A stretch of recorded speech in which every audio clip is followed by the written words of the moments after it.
And if you have been paying attention to the growth of Chinese films, especially in the science fiction genre, then you'll notice that new technologies are empowering the film market.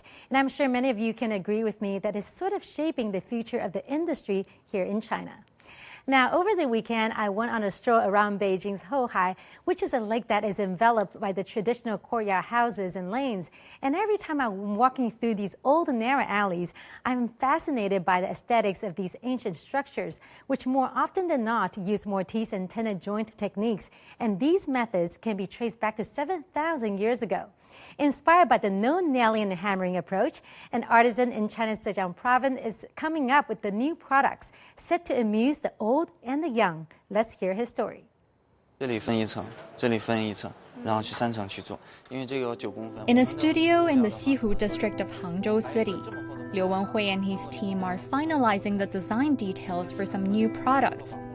The pandemic postponed their original plan, which was to start mass production at the beginning of the year. Liu has recently made several trips to the factory and settled on a start date.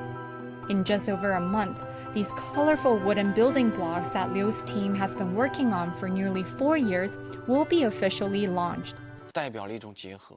We were inspired by ancient Chinese architectures. Our ancestors built them just like stacking blocks. The mortise and tenon joints made the whole structure firm and strong, so we thought we might combine the craftsmanship with the design of our wooden blocks. In ancient China, buildings and furnitures contained no nails. Woodworkers used a mortise tenon joint structure technique.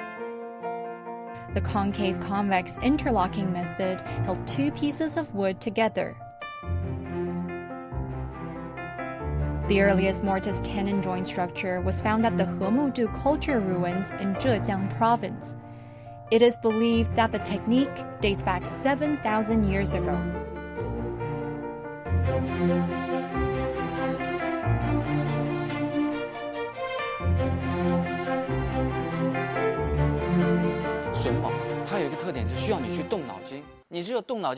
I would say it is the wisdom of our ancestors. These buildings stand there for thousands of years. That's the power of mortise and tenon joints.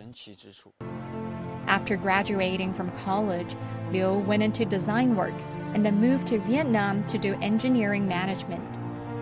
In 2012, he returned to China and started his own business in the field of culture and art. At that time, I could hardly see building blocks made in China in shops. Most of them were imported. I wanted to make something of our own. I remember in 2012, I saw a model of ancient Chinese architecture in a museum in Shanghai. Then I told my friend that we could make it a product for children to play, just like building blocks. Liu read a lot of books on ancient China architecture and designed the blocks himself. Now his team has 20 designers.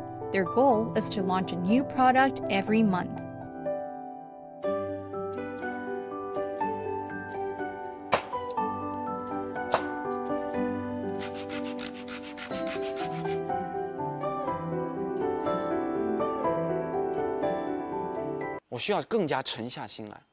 I'm going to make it a lifetime business. I hope that one day, when we can't do anything, there will be another generation to move on.